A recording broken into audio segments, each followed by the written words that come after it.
Assalamualaikum warahmatullahi wabarakatuh. Kami dari kelompok 3 ingin mempresentasikan aplikasi kami yang bertemakan percetakan. Kelompok 3 yang beranggotakan saya Faisal Novel Alwi. Saya Lutiana Nadifa. Saya Nova Etika. Saya Elvira Tanaza Putri.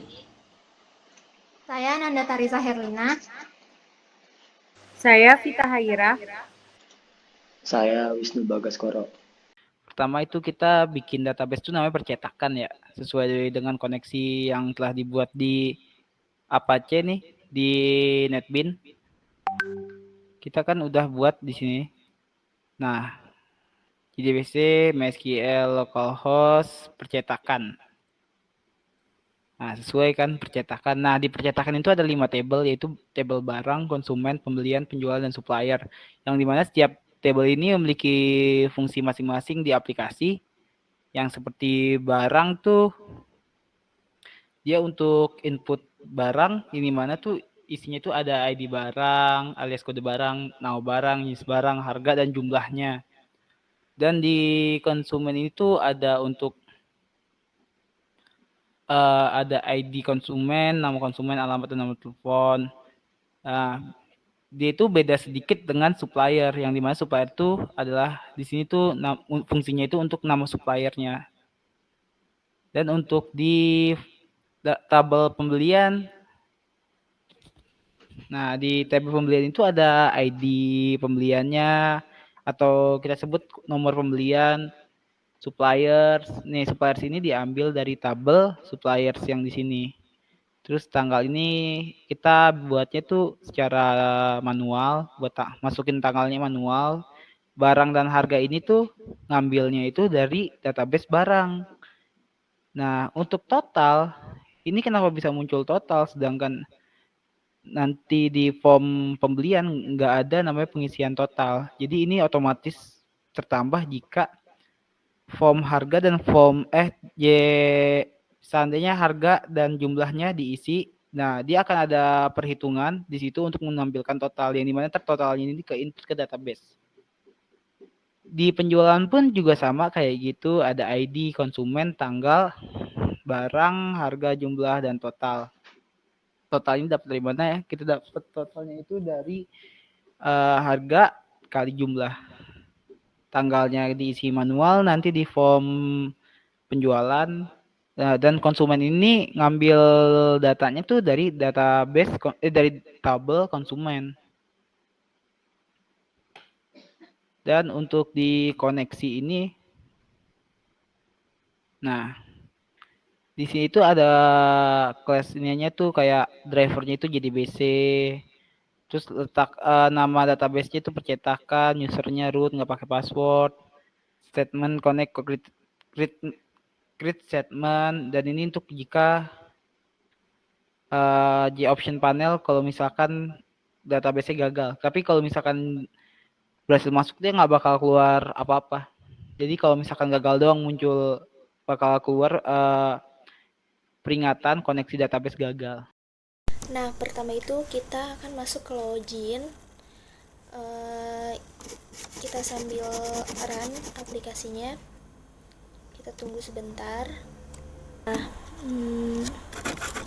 di login ini codingannya memakai if berulangan. Dan di username itu kita menggunakan kata admin dan passwordnya itu admin 123. Nah, kalau misalkan salah, dia akan gagal login. Kalau benar, dia new home set visible true. Dia akan ke tampilan home. Tampilan home-nya itu yang seperti ini. Kita masukin username-nya yaitu admin dan passwordnya admin 123. Lalu login. Nah, ada tampilan home-nya. Ini tampilan home-nya itu sebenarnya data barang. Jadi data barang itu ada kode barang, nama barang, jenis barang, harga, dan jumlah. Nah, di kode barang ini ada 1, 2, 3, 4. Dari kodenya kita masukin kode selanjutnya itu kode 5. Nah, nama barangnya itu penggaris.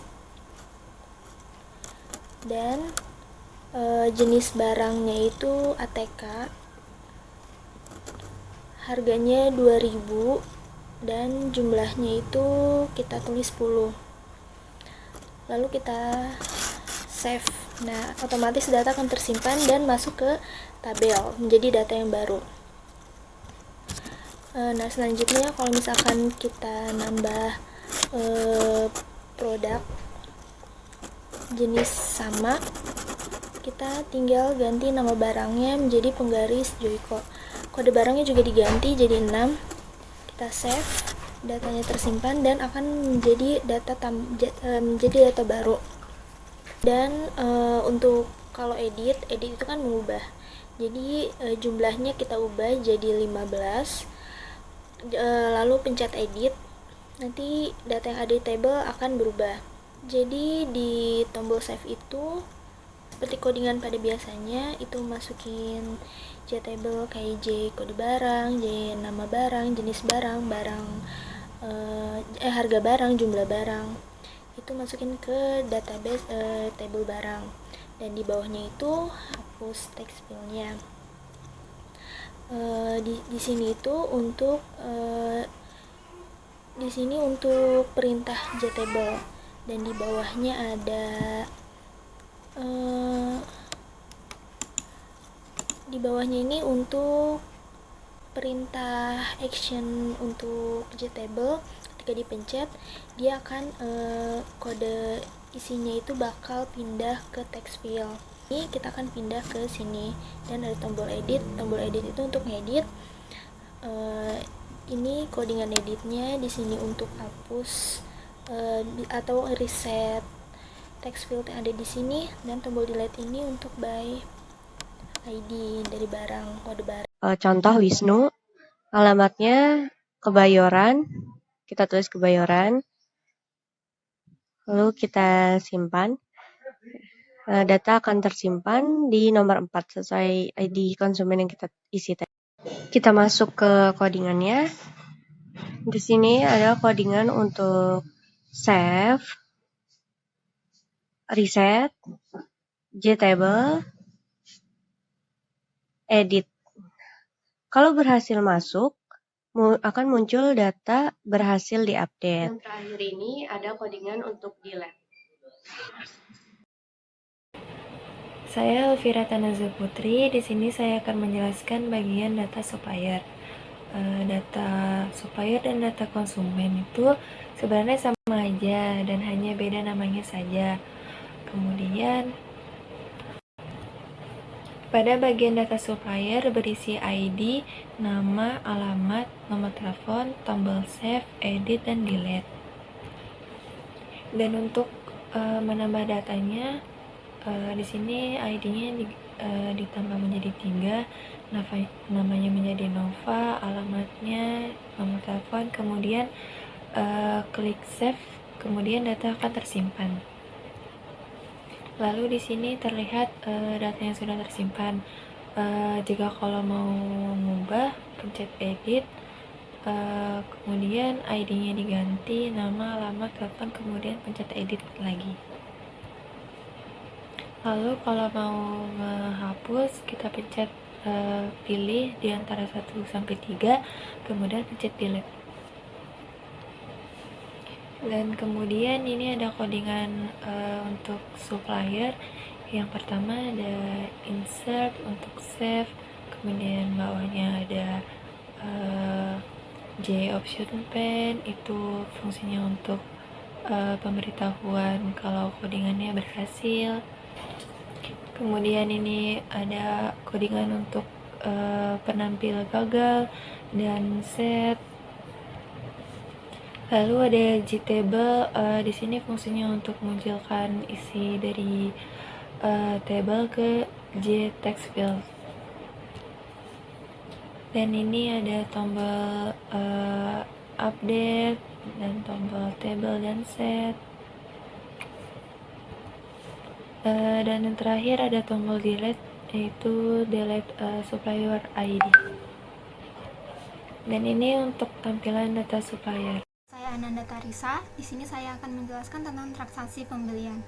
Nah, di transaksi pembelian ini terdapat dua tabel. Yang tabel atas itu merupakan tabel inputan barang, sedangkan yang bawah itu merupakan tabel transaksi pembelian. Nah, untuk cara kerjanya itu pertama kita masukkan nomor pembelian, lalu kita memasukkan supplier yang sudah tersedia. Lalu di sini kita memasukkan tanggalnya itu masih secara manual. Dan untuk barang dan harga itu kita tidak bisa menginputnya secara manual. Jadi kita itu harus memilih salah satu yang sudah tersedia di dalam tabel barang. Contohnya di sini saya memilih penggaris dan otomatis dia itu akan tampil di barang dan harganya. Lalu di sini saya memasukkan jumlah barangnya. Kemudian saya save. Nah, data tersebut otomatis akan tersimpan di tabel transaksi pembeliannya. Lalu untuk edit dan delete itu cara kerjanya sama seperti sebelum-sebelumnya sudah dijelaskan oleh teman-teman saya. Selanjutnya di sini terdapat codingan untuk transaksi pembelian. Tadi kan terdapat dua tabel ya.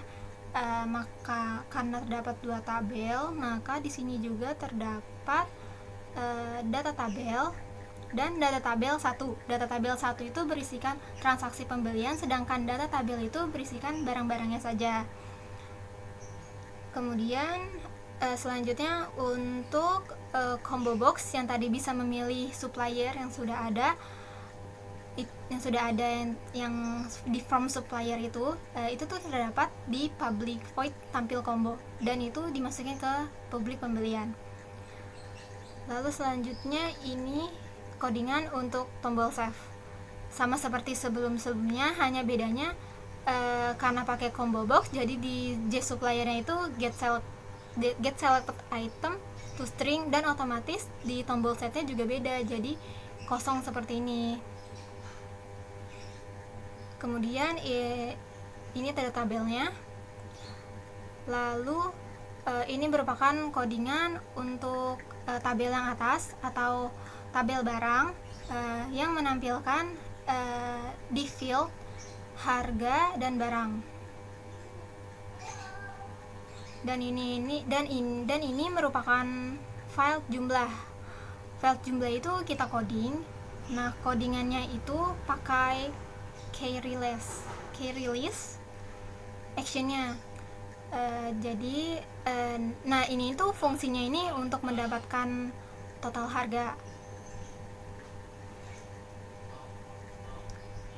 Kemudian di sini ada codingan tombol hapus. Lalu di sini ada codingan untuk tombol edit. Ya, saya di sini akan menjelaskan tentang penjualan.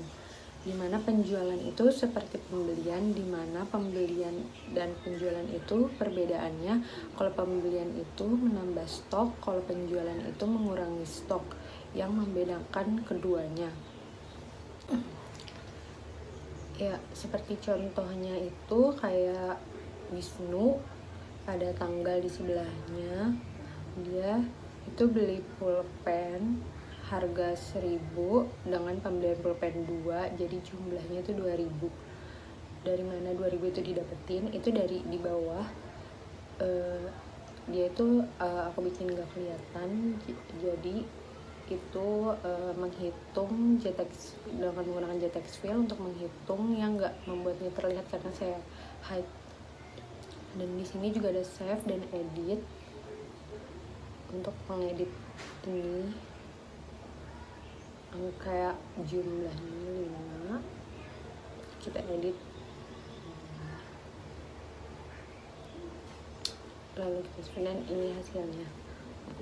Ya, untuk codingan penjualan juga itu sama persis seperti codingan pembelian, dimana hanya ditambahkan save, edit yang untuk mengubah data-data dari pembelian atau penjualannya. Selanjutnya di sini ada menu laporan. Menu laporan itu sendiri terdiri dari laporan barang, laporan konsumen, laporan supplier, laporan pembelian, dan juga laporan penjualan. Pada laporan barang itu terdiri dari kode barang, nama barang, jenis barang, harga barang, dan juga jumlah barangnya. Kemudian di laporan konsumen itu terdiri dari ID konsumen, nama, alamat, dan juga nomor telepon. Pada laporan supplier itu sama dengan laporan konsumen, terdiri dari ID supplier, nama supplier, alamat, dan juga nomor telepon. Lalu pada laporan pembelian ini terdiri dari tabel data barang dan juga tabel data supplier. Kemudian yang terakhir ada laporan penjualan, itu terdiri dari data barang dan juga data konsumen.